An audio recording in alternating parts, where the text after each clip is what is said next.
नमस्कार, मैं कमलेश कबीर आपका एक बार फिर स्वागत करता हूं इस नए एपिसोड में। आज के इस एपिसोड में हम बात करेंगे कर्नाटका की।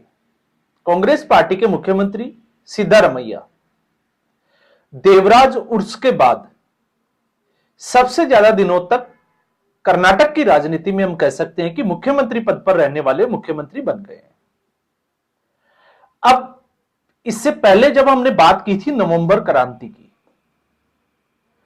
तो सबको इंतजार था 14 नवंबर का कि बिहार का चुनाव परिणाम आएगा, उसके बाद से कर्नाटका में बहुत कुछ जो है वो देखने को मिल सकता है। और उस वक्त अगर हम नजर डालें 20 नवंबर तक, तो बड़ी हलचल जो है वो देखी भी गई दिल्ली में, क्योंकि जहां डीके शिव कुमार के साथ उनके भाई डीके सुरेश और इसके अलावा उनके समर्थित विधायक और मंत्री दिल्ली में डेरा डाले हुए थे, तो उसके बाद एक कार्यक्रम के तहत सिद्धारमैया को भी दिल्ली आना था 15 नवंबर को। और पूरा एक जिसको हम कहें कि प्रयास था सिद्धारमैया की तरफ से कि राहुल गांधी से कांग्रेस पार्टी के हाईकमान से मुलाकात की जाए। तो चूंकि कांग्रेस पार्टी में अगर आप देखोगे तो राहुल गांधी से मिलना आसान तो है नहीं, तो ऐसी स्थिति में मुलाकात होती है मल्लिकार्जुन खड़गे के साथ। और मल्लिकार्जुन खड़गे जो कि कांग्रेस पार्टी के राष्ट्रीय अध्यक्ष होते हुए एक तरीके से बेबस और लाचार नजर आते हैं, या फिर हम इसका दूसरा पहलू अगर हम देखते हैं तो यह तो बिल्कुल जो है वो सत्य है कि मल्लिकार्जुन खड़गे डमी राष्ट्राध्यक्ष है, क्योंकि वो कई मौकों पर इस तरीके की बात वो खुद भी कर चुके हैं कि हाईकमान ने फैसला लेना है। तो किसी पार्टी के अध्यक्ष से ऊपर वैसे तो कोई पद होता नहीं है, लेकिन फिर भी कांग्रेस पार्टी में गांधी परिवार ही कांग्रेस है, तो यह जो है वो पूरे देश को पता है। तो कहा जाता है कि हाईकमान जो है वो तय करेगा कि कर्नाटक में क्या करना है। उसके बाद में डीके शिव कुमार ने उस वादे की भी याद दिलाई गई जो उनके साथ किया गया था, बंद कमरे में जहां 5-6 लोग उपस्थित थे, और 2.5 साल के लिए मुख्यमंत्री ऑफर दिया गया था सिद्धारमैया को और 2.5 साल के लिए डीके शिव कुमार को। और वो समय 20 नवंबर को हम कह सकते हैं कि पूरा हो चुका था। लेकिन अब यहां पर यह कयास लगाए जा रहे थे कि एक शीतकालीन सत्र या बजट सत्र सिद्धारमैया पेश कर सकते हैं, और दूसरा हम जो है वो उस वक्त यह भी बात कर रहे थे कि शायद सिद्धारमैया सबसे ज्यादा दिनों तक मुख्यमंत्री पद पर रहने के लिए या जो उपलब्धि है उसको हासिल करने के बाद में एक बड़ा फेरबदल कर्नाटका में देखा जा सकता है। तो 7 नवंबर को वो अवधि पार हो जाती है जब देवराज उर्स 7 साल और 239 दिन के लिए मुख्यमंत्री रहे, तो 7 साल और 240 दिन के लिए अब ये रिकॉर्ड जो है वो सिद्धारमैया के पास रह गया। अब अगर इसी रिकॉर्ड के साथ अगर हम ये देखें कि अगर सिद्धारमैया 2028 तक मुख्यमंत्री रहते हैं, तो फिर वो सबसे उम्रदराज मुख्यमंत्री हो जाएंगे कर्नाटका की राजनीति में। तो अब सवाल यह उठता है कि जब इस उपलब्धि को सिद्धारमैया हासिल कर चुके हैं, तो अब डीके शिव कुमार के लिए क्या है?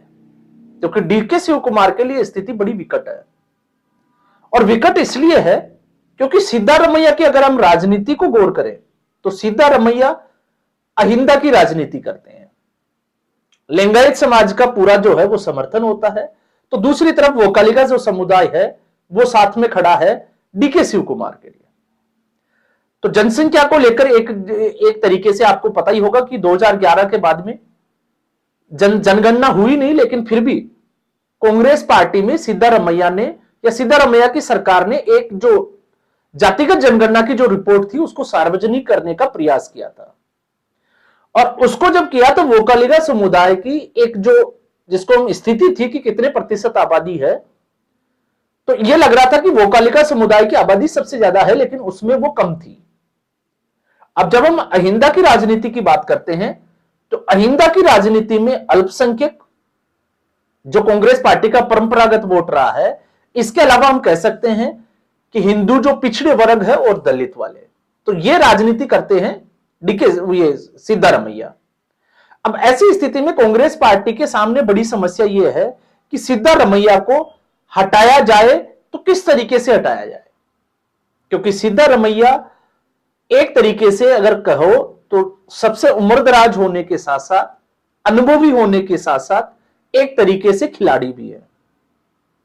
और कांग्रेस पार्टी के लिए समस्या इसीलिए है क्योंकि अगर सिद्धारमैया छोड़ते हैं या सिद्धारमैया को पद से हटाया जाता है तो फिर कांग्रेस पार्टी के सामने चुनाव जीतने की समस्या खड़ी हो जाएगी।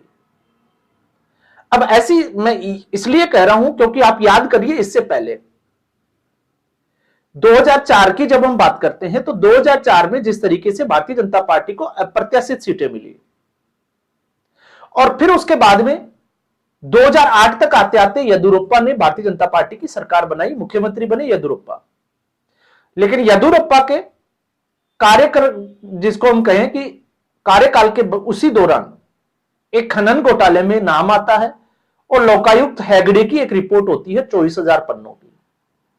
उसके बाद येदियुरप्पा को इस्तीफा देना पड़ता है और फिर भारतीय जनता पार्टी को 2 बार मुख्यमंत्री बदलने पड़ते हैं। तो जब 2 बार मुख्यमंत्री बदलने पड़ते हैं, जिसमें से आपको पता होगा एक सदानंद गौड़ा और दूसरे थे जगदीश शेट्टर, तो उसके बाद में भारतीय जनता पार्टी की स्थिति जो है वो डामाडोल हुई। और जब डामाडोल हुई तो फिर मौका मिला कांग्रेस पार्टी को सरकार में आने का और मुख्यमंत्री बने सिद्धारमैया। 2014 से लेकर 2018-19 तक अगर आप देखोगे उस वक्त का जो कार्यकाल था, तो यहां पर सिद्धारमैया मुख्यमंत्री बनते हैं पूरे 5 साल के लिए। वैसे कर्नाटका की राजनीति में अगर आप देखोगे तो देवराज उर्स पहले मुख्यमंत्री थे जिन्होंने 5 साल का कार्यकाल पूरा किया। इसके अलावा किसी भी व्यक्ति ने अपना कार्यकाल पूरा नहीं किया। वो जिनके समर्थन से मुख्यमंत्री बने, इंदिरा गांधी के समर्थन से, और फिर इंदिरा गांधी ने ही उनकी जो है वो सरकार भी गिराई। तो ये कांग्रेस पार्टी का कर्नाटका की राजनीति में इतिहास रहा है। तो उसके बाद में अगर कोई व्यक्ति जो 5 साल का कार्यकाल पूरा करके आया तो वो है सिद्धारमैया। अब सिद्धारमैया, उसके बाद में आपको पता है कि सिद्धारमैया को ये अच्छे से पता था 2018 आते आते कि अब शायद उनका जो है, क्योंकि जनता में असंतोष हम कह सकते हैं, इसका बड़ा कारण होगा कि वो चुनाव जीतने वाले नहीं है, या हम कहें कि कांग्रेस पार्टी कर्नाटका में चुनाव जीतने वाली ही नहीं है। और ऐसी स्थिति में सिद्धारमैया ने पूरा प्रयास किया था उस चुनाव के वक्त जब 2 सीटों पर चुनाव लड़ा था। एक चामुंडेश्वरी जो उनकी परंपरागत सीट है और दूसरी है बदामी। और आप देखिए कि चामुंडेश्वरी जो सीट थी उससे सिद्धारमैया चुनाव हार जाते हैं, बदामी से कुछ अंतर से वो जीतते हैं। लेकिन Bharatiya Janata party single largest party बनती है और फिर उसके बाद में गठबंधन की जो राजनीति होती है, आपको पता ही होगा, कुमारस्वामी के साथ मिलकर एक सरकार का गठन किया जाता है भारतीय जनता पार्टी। लेकिन इस वक्त जो अगर सरकार है तो वो कर्नाटक में कांग्रेस पार्टी की। तो भले ही कांग्रेस पार्टी को मौका मिला, लेकिन कांग्रेस पार्टी के लिए इतना आसान जो है वो आगे की राह दिखाई नहीं देती। और उसके पीछे का कारण है कांग्रेस पार्टी में ही 2 नेताओं की महत्वाकांक्षा का आपस में टकराव। तो इससे पहले भी हमने बात की थी कि कांग्रेस पार्टी की कर्नाटक में सिर्फ 3 ही गति हो सकती है। अब जब हम 3 गति की बात करते हैं तो पहली जो है वो है मध्य प्रदेश। मध्य प्रदेश में कमलनाथ मुख्यमंत्री बने। अब वो आरोप तो दिग्विजय सिंह के ऊपर लगाते हैं, लेकिन ज्योतिरादित्य सिंधिया को मुझे लगता है कि नहीं भूलना चाहिए। लगातार नजरअंदाज किया गया। हाईकमान ने इंटरफेयर करने के बजाय हाईकमान सोता रहा और नौबत यहां तक आई कि ज्योतिरादित्य सिंधिया ने अपने 40 विधायकों के साथ पार्टी तोड़ दी और वो भारतीय जनता पार्टी के साथ चले गए। तो 15 साल की एंटी इनकम्बेंसी के बाद में एक मौका मिला मध्य प्रदेश में, लेकिन उसको गवा दिया कांग्रेस पार्टी ने। और कांग्रेस पार्टी ने इसलिए गवा दिया क्योंकि हाईकमान उस वक्त सोती रही, वो देखती रही कि क्या हो रहा है। और उसके बाद भारतीय जनता पार्टी ने वापस जब सत्ता में आई तो आपने देखा कि लैंडस्लाइड विक्ट्री के साथ में आई। तो एक गति ये जो है वो हो सकता है। दूसरा हम बात करते हैं पंजाब में। पंजाब में कांग्रेस पार्टी 2 दड़ों में बट गई नवजोत सिंह सिद्धू के आने के बाद। तो कैप्टन अमरिंदर सिंह का विरोध होने लगा। कांग्रेस पार्टी ने फैसला लेने में इतनी देर कर दी कि चुनाव नजदीक थे, और चुनाव नजदीक जब आ गए और कैप्टन अमरिंदर सिंह को लगा कि विधायकों की जो मीटिंग है वो उनकी सहमति के बिना बुलाई गई है, उनसे पूछने के बिना या उनकी राय लिए बिना बुलाई है, तो उनको लगने लगा कि अब उनके लिए कठिन समय है, उनको बेइज्जत किया जाए, उससे पहले ही उन्होंने इस्तीफा दे दिया। चरणजीत सिंह चन्नी, नवजोत सिंह सिद्धू को मुख्यमंत्री नहीं बनाया गया, चरणजीत सिंह चन्नी को बनाया गया, लेकिन उस वक्त बहुत देर कर दी कांग्रेस पार्टी ने, और देर ऐसी हुई कि एक तरीके से थाली में सजाकर सत्ता जो है वो आम आदमी पार्टी को दे दी। तो इसकी हम कह सकते हैं कि दूसरी गति। और तीसरी की अगर हम बात करें तो राजस्थान में 2018 सचिन पायलट ने जिस तरीके से अपने प्रयासों के साथ, अपनी मेहनत के साथ, वो पार्टी अध्यक्ष थे, जिस तरीके से डीके शिव कुमार थे,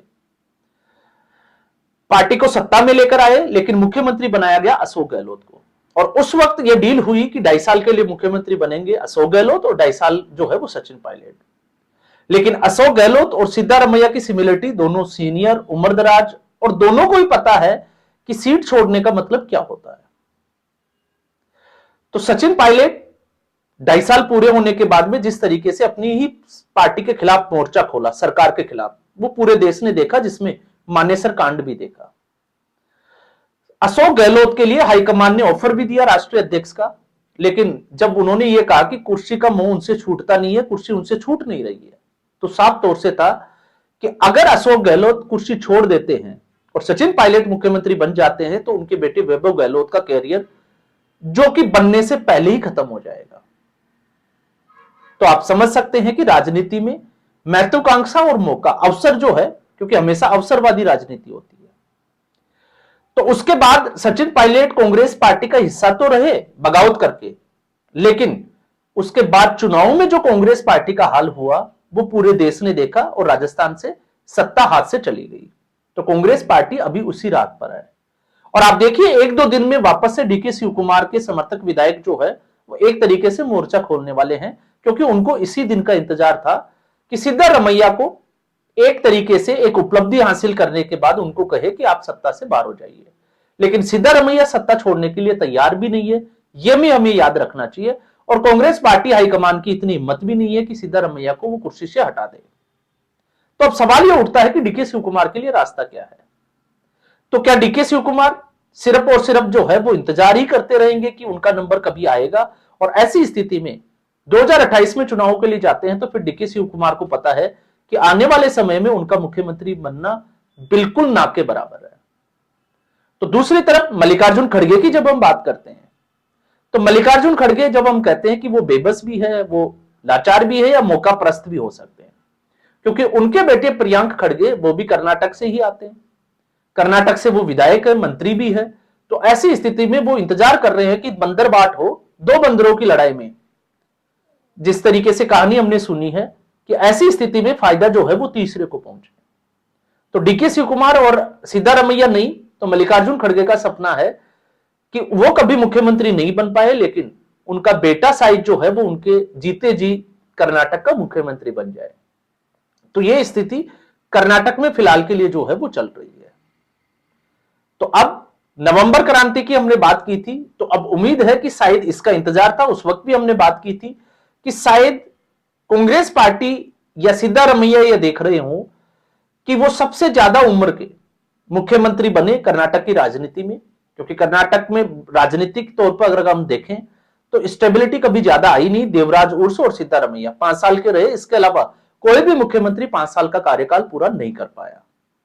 तो आज के एपिसोड में बस इतना ही। उम्मीद करूंगा वीडियो एपिसोड आपको पसंद आया होगा। वीडियो को लाइक करें, शेयर करें, चैनल जरूर सब्सक्राइब करें। धन्यवाद।